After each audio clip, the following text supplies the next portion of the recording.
हम मज़ारों से प्यार करते हैं, हम मज़ारों से अकीदत रखते हैं, और अल्लाह का एहसान है कि मज़ारों से हम लेते हैं, हमें मज़ारों से फैज़ मिलता है। अल्लाह वालों के दरबार में जाकर जो अल्लाह से दुआएं मांगी जाती हैं, बुजुर्गों के तवस्सुल वो अल्लाह की बारगाह में कबूल होती। और हमारे बुजुर्गों की जिंदगी कैसी है वो सुने। आओ सबसे बड़े पीर का जिक्र कर देते हैं, सारे पीरों का जिक्र हो जाएगा। बोल दे सुभान अल्लाह, बोल दे।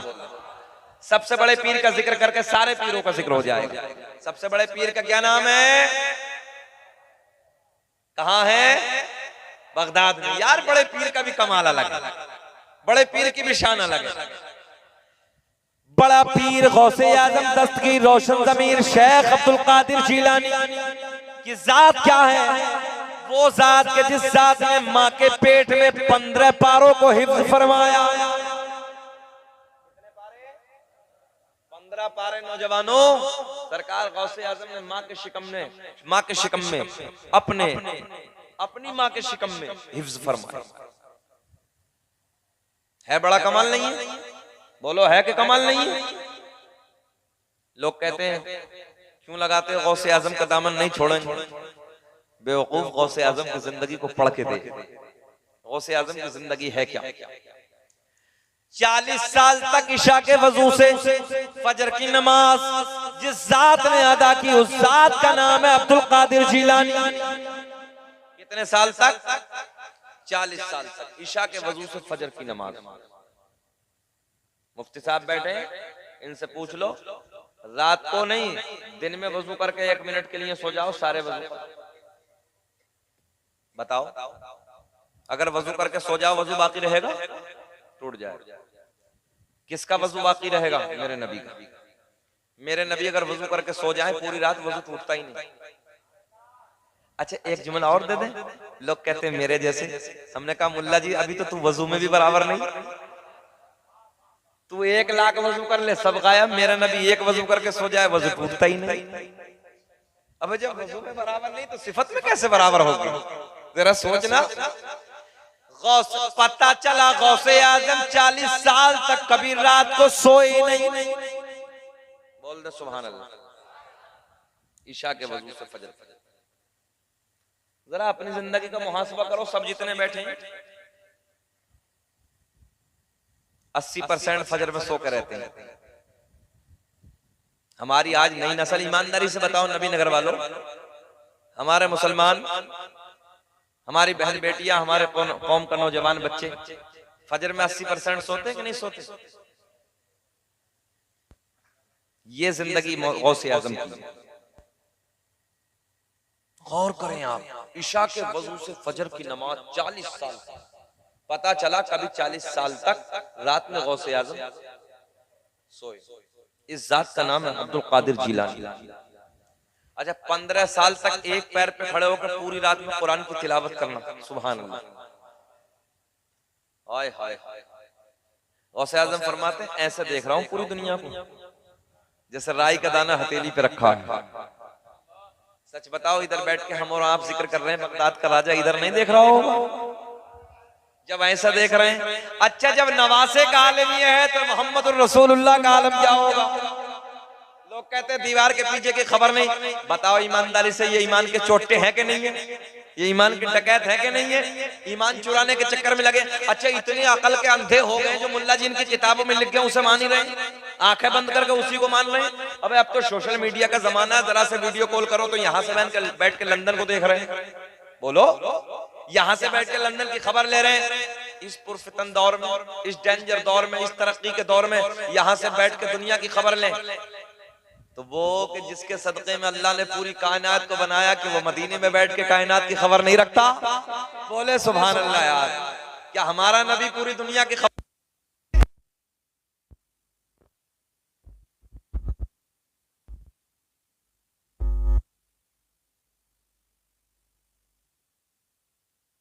अल्लाह ने मेरे नबी को, हम सुन्नियों का तो ये अकीदा है। अब सुने, बहुत प्यार का जुमला, बस इख्तितामी जुमले लास्ट करने लगा हूं। मेरे गौसे आजम रज़ी अल्लाह तआला अन्हु बगदाद की जामा मस्जिद में एक मौलाना बड़ी दूर से मुलाकात के लिए आए, सैकड़ों मील का सफर करके जुमला बदल के देने लगा। 100 किलोमीटर का सफर करके बगदाद में आए। कितने किलोमीटर का? जरा ऊंचा बोलेंगे, थक तो नहीं गए? ऊंचा बोले। ये वाकया पूरा कर दे कि खत्म कर दे? हाथ उठा के बोलो लब्बैक या गौसे आज़म। मजा आएगा। 100 किलोमीटर का सफर करके बगदाद में कौन है? बड़े आलिम दीन, बड़े मुफ्ती साहब है। मुलाकात की किस लिए? बड़ी करामतें, बड़ा तकवा, बड़ी परहेजगारी। आपके इल्म के चर्चे, आपके तकवे, आपका परहेजगारी के चर्चे सुनने के बाद में उधर से रुख किया बगदाद की तरफ। बगदाद में आए। ए बेटा, बैठ, खामोश बैठ, बोलोगे नहीं। उधर से इधर आए। अच्छा, आप लोग ने, हम लोग नहीं जाते? कभी किसी खानका में जाते हैं, कभी किसी खानका में जाते हैं। चलो किसी बुजुर्ग से मुलाकात करके आए। तो वो आलिम साहब मुलाकात के लिए बगदाद में। किसी से पूछा कहाँ है अब्दुल कादिर जीलानी? बताने वाले ने बताया बगदाद की जामा मस्जिद में। रुख किया जामा मस्जिद का, तो सरकार गौसे आजम वजू खाने पे बैठे हैं। कहाँ बैठे हैं? आप भी बोले कहाँ? वजू खाने पे। लोटा हाथ में है, ऐसे पानी लिया, हाथ धो। हाथ धोने के बाद वजू में क्या है? हाथ 3 बार धोने के बाद क्या करते हैं वजू में? घबराओ मत, क्या करते हैं? कुल्ला। अब देखें, ये मौलाना साहब पीछे खड़े हैं जो 100 किलोमीटर से सफर करके आए थे। ये इधर खड़े हैं, गौसे आजम का मुंह आगे की तरफ है, मगर सरकार गौसे आजम मुफ्ती साहब यहीं से इम्तिहान शुरू कर दिया, यहीं से इम्तिहान। अच्छा, ये पीछे खड़े हैं, सरकार गौसे आजम वजू। अच्छा, ये आने वाले मौलाना साहब ने दिल में सोचा होगा कि चलो हजरत वजू कर लें तभी दुआ सलाम होगा, यही तो होगा। लोटा साहब ने हाथ धो, हाथ धोने के बाद नहीं, नाक में पानी चढ़ा, इम्तिहान शुरू। सरकार गौसे आजम ने हाथ धोने के बाद कुल्ला नहीं किया, जबकि सुन्नत कुल्ला करना, मगर कुल्ला नहीं। मेरे गौसे आजम ने इम्तिहान शुरू कर दिया, नाक में पानी डाला। मौलाना घूम गए। मौलाना कहने लगे अरे यार, बड़ा इल्म सुना था, बड़ा तकवा सुना था, बड़ा परहेजगारी, बड़ा करामत है, इन पे तो वुजू भी नहीं आता। बोले नहीं, मुलाकात नहीं करते, चलते जाने लगे। रहन हाजिर है, जाने लगे। और जैसे वापस कदम बढ़ाए, बगदाद के राजा वजू खाने पे खड़े हो गए। मेरे गौसे आजम ने फरमाया मौलाना कैसे आना हुआ? ये जाने लगे। गौसे आजम ने फरमाया कैसे आना हुआ? सलाम कलाम। कहने लगे हुजूर आपसे मिलने के लिए आया था। बोले फिर? बोले हजरत मिलने के लिए आए थे, बड़ा तकवा, बड़ी परहेजगारी, बड़ा इल्म सुना था, मगर हुजूर आप पे तो वुजू भी नहीं आता। सुने सुने सुने, गौर करें, आप पे तो वुजू भी नहीं आता। तो मैंने सोचा क्या मिलेंगे इन पीर साहब से, चलो। अच्छा, आज भी तो डुप्लीकेट पीर बहुत हैं, बड़े बड़े लंबे वाले वाले, इतने इतने लंबे बाल हैं, पूरा पूरा जनरल स्टोर लिए फिर रहा, 4 अंगूठी हाथ में है, 4 अंगूठी हाथ में है। पूछिए मत, ऐसे ऐसे पीर है, लठिया पीर, सटिया पीर, पता नहीं कैसा कैसा पीर है, काला पीर, मोटा पीर, भैंसा पीर, अजीब रंग का। अच्छा, डीजल बाबा दुनिया में मौजूद है, डीजल बाबा। बंगाल वालों, हम कर्नाटक में तकरीर करने के लिए चले गए। कर्नाटक का एक इलाका होलियार का, उस इलाके में हम जब तकरीर करने के लिए गए तो किसी ने बताया कि इसी इलाके में डीजल बाबा रहता है। तो हमने कहा भाई जब डीजल बाबा तो पेट्रोल भी बाबा होगा। भाई पेट्रोल पंप पे दोनों होते हैं ना, डीजल भी मिलता है, पेट्रोल भी मिलता। तो हमने कहा डीजल बाबा तो है, पेट्रोल बाबा जरा बताओ। इन बाबाओं से बच के रहो, निकम्मे पीरों से। पीर अगर तलाश करना है तो शरीयत का पाबंद होना चाहिए। बोल दो सुभान अल्लाह। पीर तलाश करो शरीयत का पाबंद। ये 17 अंगूठी पहनने वाला, बड़े बड़े बाल, मक्कार पीर को तलाश मत करो। उस पीर को तलाश करो जो पक्का नमाजी हो, परहेजगार हो, दीनदार हो। मगर दीनदार को कैसे तलाश करेगा मुरीद जब खुद ही दीनदार नहीं है? तो जैसा पीर वैसा मुरीद, जैसा चले चलाए जाओ, हलवा पूरी खाए जाओ। अजीब रंग, अजीब हालत आज। अच्छा, टेक्निकल जमाना है, लोग अकल के घोड़े भी बहुत दौड़ाते हैं।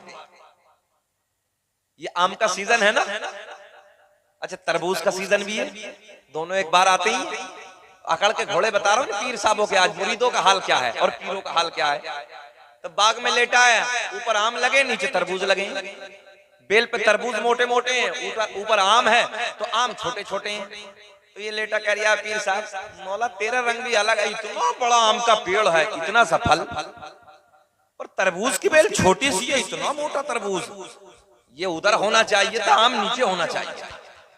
अकल के घोड़े दौड़ा रिया, हवा चली, एक आम ऊपर से गिरा, सर पे लगा, अकल ठिकाने आ गई। कहने लगा रब्बे करीम आज हमारी जान बख्श दी, मौला अगर ये तरबूज ऊपर होता तो खोपड़ा फट गया होगा।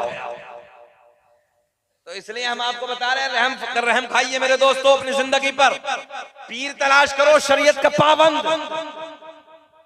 मसला के आला हजरत का यूं ही झगड़ा छोड़िए, मसला के आला हजरत का झगड़ा यही है बरेली शरीफ से कि वहां खानकाहों को, इसलिए खानकाहे उनकी नजर में बरेली वालों वो ही हैं जो शरीयत की पाबंद हैं, बोलो सुभान अल्लाह। और जो शरीयत की पाबंद नहीं है वो हमारी नहीं है, वो मक्कार खानकाहे हैं।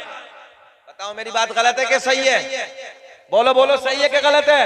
अरे जो शरीयत का पाबंद होगा, हदीस और कुरान का पाबंद होगा, सुन्नत और अमल फराइज का पाबंद होगा, कोई तो पीर होगा।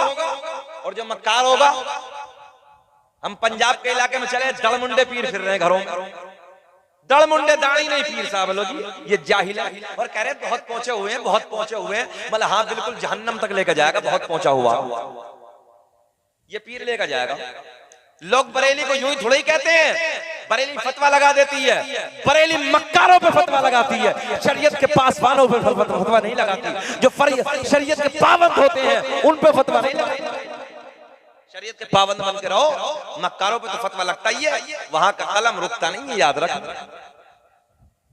कोई भी वो अपने वक्त का, बड़े बड़ों पे फतवे लगे, इसलिए लगे जो शरीयत से हट के चलेगा फतवा लग के रहेगा, वहां शरीयत का खून नहीं देखा जाता। अकल के घोड़े दौड़ाने की जरूरत नहीं है, पीर को उसे तलाश करो जो शरीयत का पाबंद हो, हदीस और कुरान का पाबंद हो, उसका दामन पकड़ लीजिए, बेड़ा पार हो जाएगा। ईमानदारी से बताओ, और जो मक्कार हो, जो नमाजी ना हो, 17-17 अंगूठी पहने, शरीयत का खून करे, ईमानदारी से बताइए कि वो पीर तुम्हें बचा लेगा?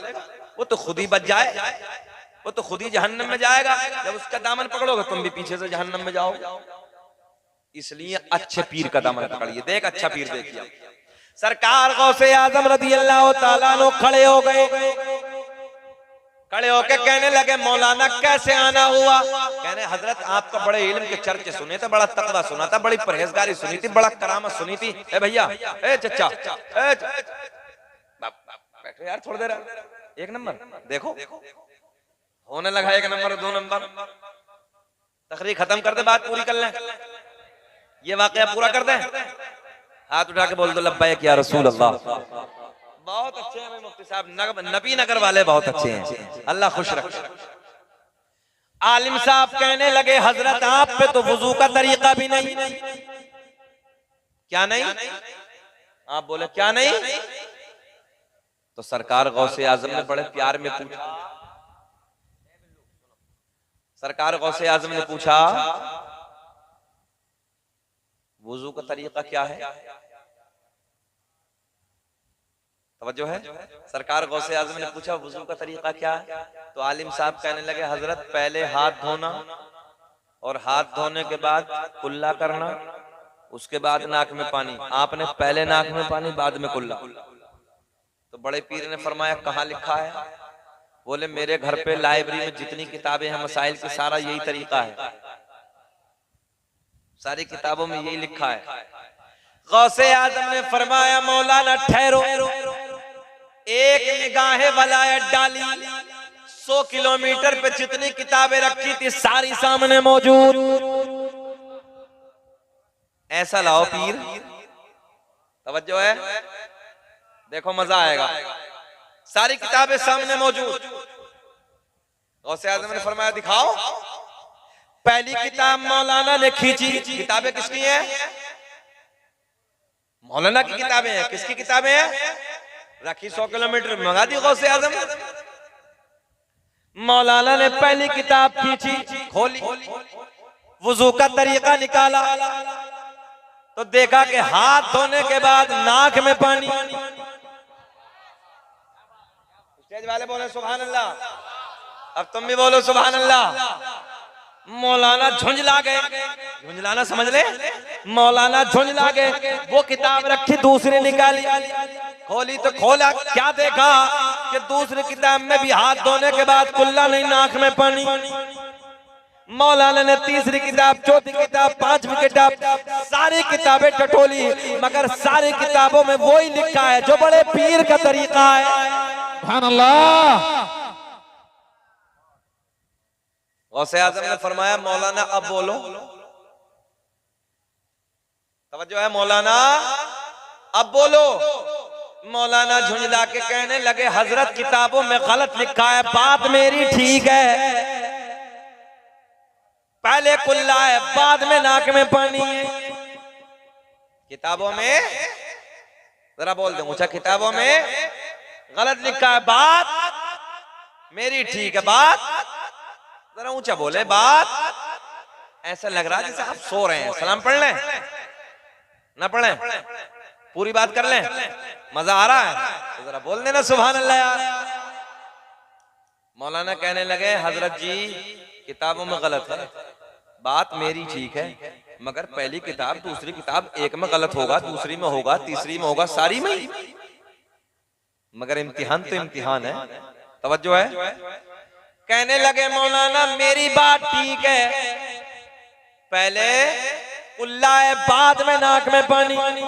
गौसे आजम ने फरमाया जमीन फट जा, जमीन फटी, बोले मौलाना को दबा ले। मौलाना नाफ तक दबी, जमीन में दब गए। कहां तक दबे हैं? यहां तक दबे। बड़े पीर ने पूछा मौलाना अब बोलो, भाई इतने दब गए ना, अब बोलो।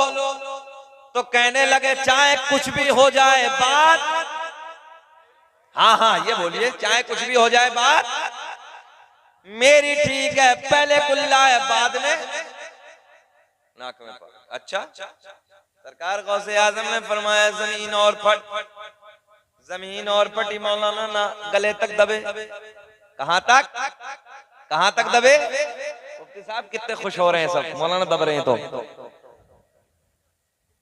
क्या नबी नगर वालों तुम्हारा रंग है। अच्छा मौलाना दब रहे तो सब राजी हैं यार, मौलाना तो मर जाए।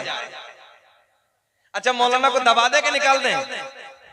अच्छा कुछ तो सोच रहे होंगे एक बार और कह दें बस, और फट। काम हजरत कह रहे काम तमाम। अच्छा आज का कोई मुल्ला जी होता तो यही कहता, बोले जी ठीक है पहले कुल्ला ही सही मगर मेरी जान बख्शो। बोलो ऐसे ही होता नहीं होता? बोले पहले ही कुल्ला ठीक है मगर मुझे तो बख्शो, मेरी जान तो बख्शो। मगर मौलाना यहां तक दबे हैं। गौसे आजम ने पूछा मौलाना अब बोलो, बोले चाहे कुछ भी हो जाए बात, ऊंचा बोल दो, बात मेरी ठीक है, पहले कुल्ला बाद में नाक में पानी। गौसे आजम ने मुस्कुरा के फरमाया अगर लोहे महफूज पे दिखा दूं तब बोलोगे कब? लोहे महफूज इस पर्दे के पीछे समझ रहे हो क्या? बोलो तो सुभान अल्लाह। सुभान अल्लाह। लोहे महफूज पे दिखा दो तब। मौलाना दबे दबे बोले दिखाओ। गौसे आजम ने फरमाया मौलाना गर्दन उठाओ। सुभान अल्लाह, सुभान अल्लाह।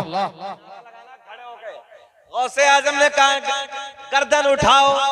मौलाना ने गर्दन उठाई, सारे हिजाबात के पर्दे फट गए, सामने लोहे महफूज नजर आने लगा। सामने क्या है? लोहे महफूज। गौसे आजम ने फरमाया मौलाना पढ़ लो। जब मौलाना ने गर्दन उठाई, लोहे महफूज पे देखा तो लोहे महफूज पे भी वही लिखा है जो बड़े पीर का तरीका था। सुभान अल्लाह, सुभान अल्लाह।